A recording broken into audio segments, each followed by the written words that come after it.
Steph, now that the dust has settled, what did this year kind of reveal to you about the core that you have and what you guys need to do to be as good as you want going forward? Yeah, I think first and foremost, it just revealed the kind of character that we have. The toughness, the relentless spirit, the flexibility. First and foremost, it just revealed the kind of character that we have. The toughness, the relentless spirit, the flexibility, it's over. The entire project is on the verge of a full-blown catastrophic system-wide collapse, and the people in charge are pouring gasoline on the fire while handing out matches to the arsonists. This isn't just about a game anymore, not by a long shot. This is about an open, hostile, and utterly undeniable rebellion brewing inside the Wnba. A civil war against its own salvation, its own golden ticket, its own last chance, Caitlin Clark. And now this internal war has claimed its first public casualty, its first high-profile deserter. They've made a coach quit. Not quit her job, no, that would be too simple, too clean. They forced a celebrated, successful head coach to quit on the fans, to quit on the public square, to quit on the very idea of accountability.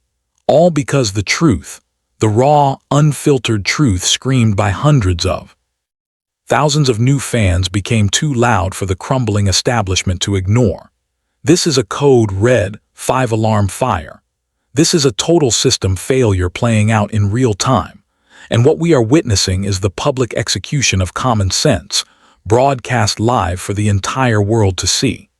You are being actively lied to by the mainstream sports media, the so-called experts who are financially incentivized to protect the league.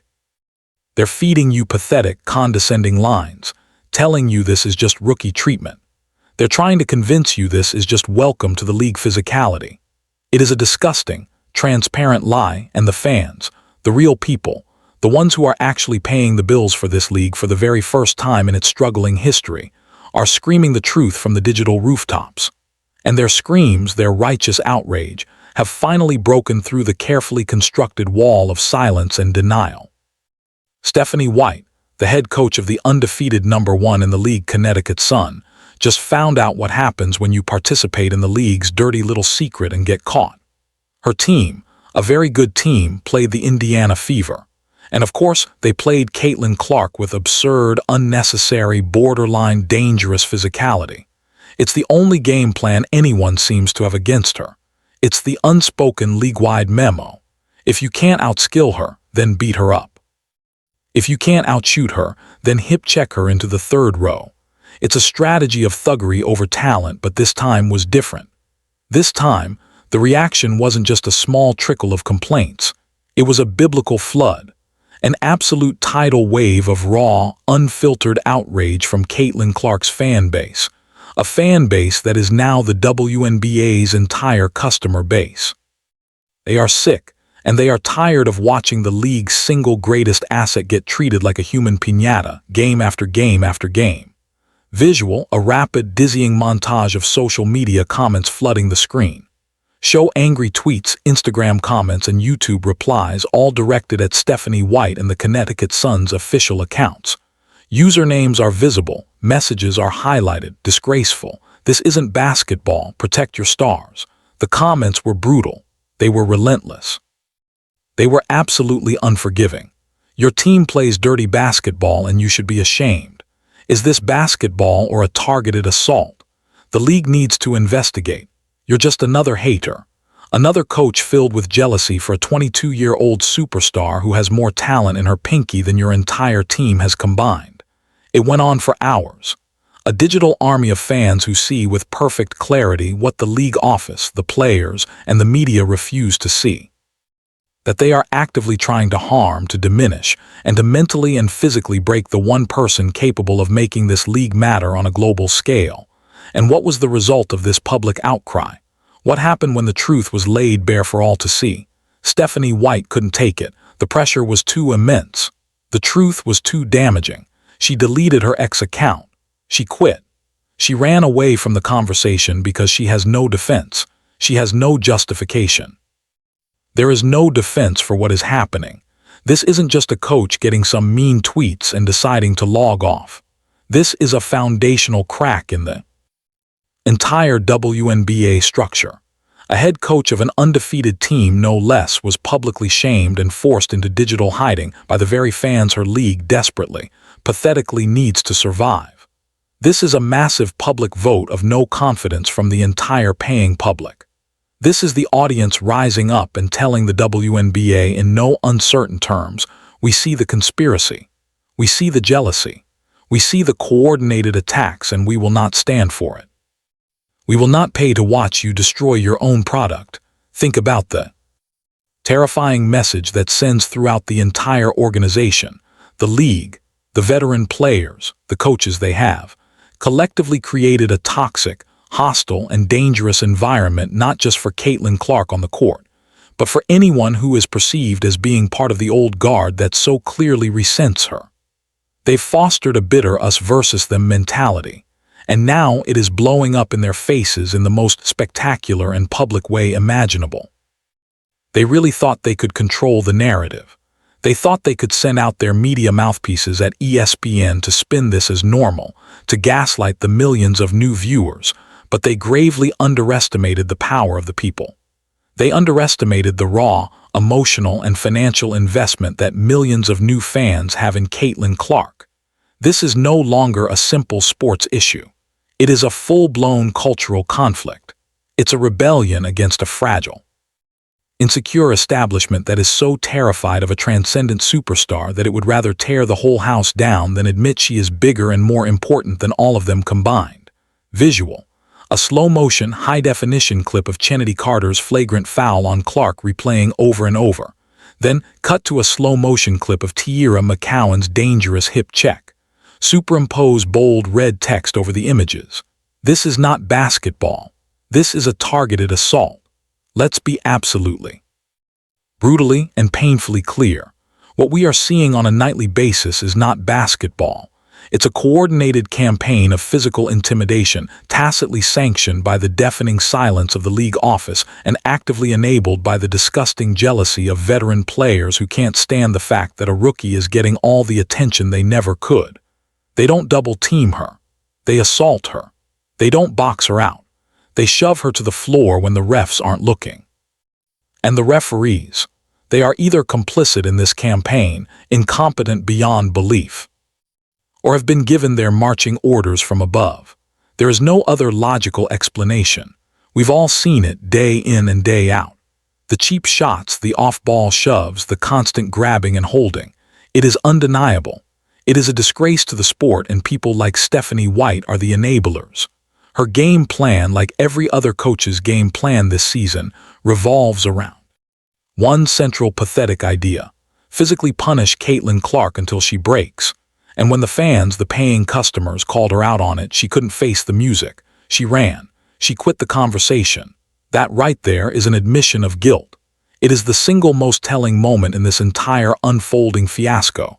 It proves that they know what they're doing is wrong, that it's dirty, and that it's indefensible.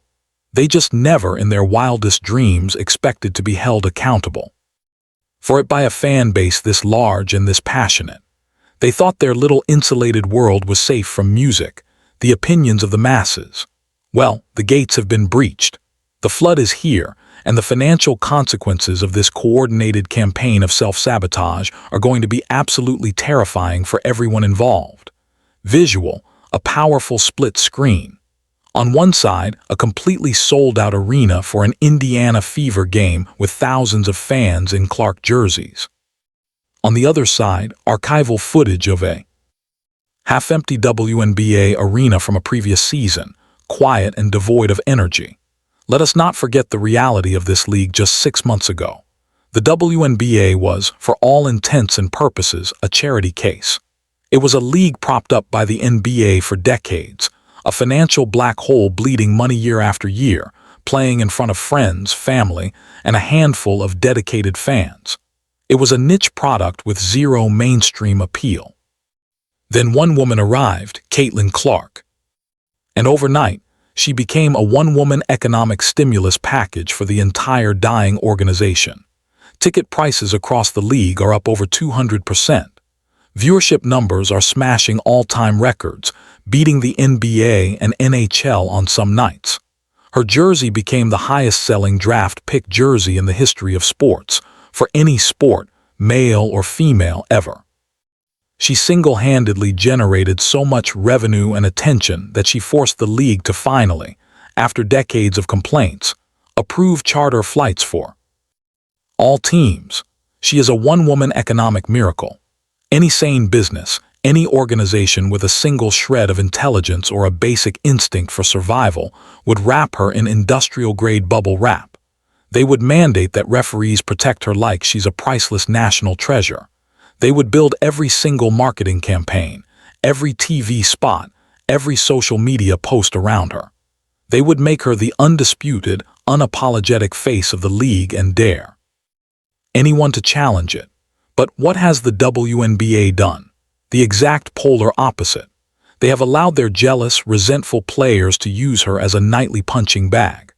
The league's biggest names, the so-called veterans, instead of sending her gift baskets and thanking her for their newfound relevance and bigger paychecks, have gone on podcasts and interviews to diminish her, to complain about her, to fuel the flames of resentment. They are actively poisoning their own water supply out of pure, pathetic, unadulterated jealousy.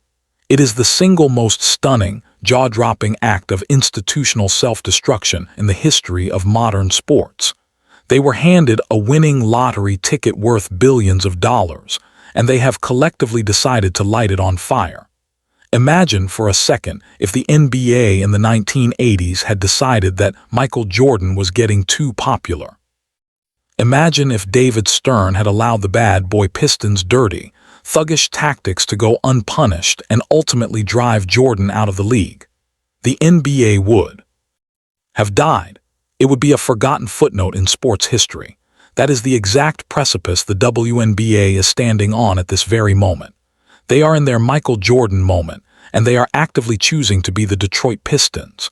The entire league is filled with players, coaches, and executives who would rather rule over a kingdom of ashes than see a new queen rightfully take the throne.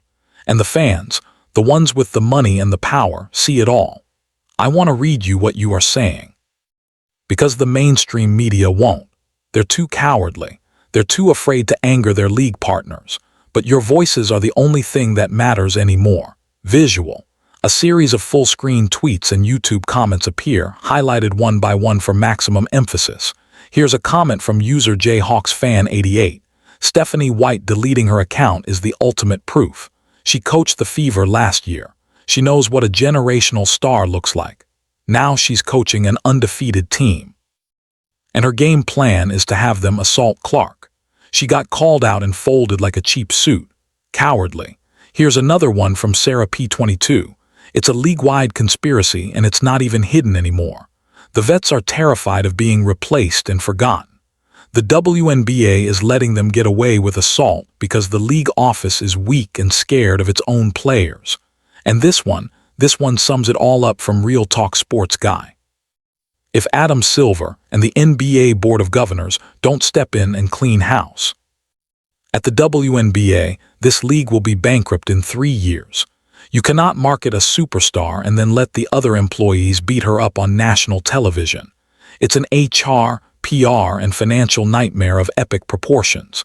This is the truth. This is the raw, unfiltered reality that the WNBA league office is desperately trying to ignore. But you can't ignore a revolution. Stephanie White just found that out the hard way.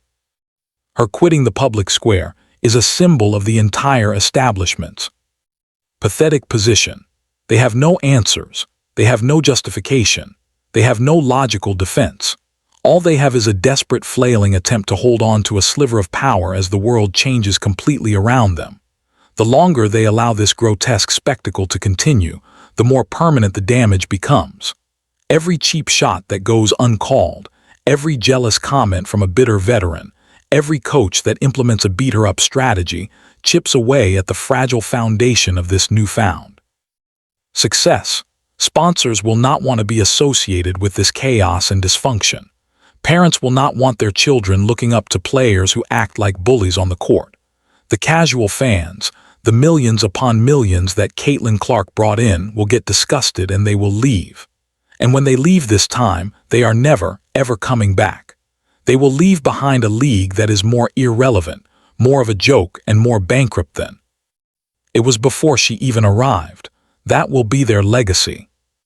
The players and coaches who drove away the greatest thing that ever happened to them out of pure spite. It is a slow-motion suicide mission, and we are all witnesses.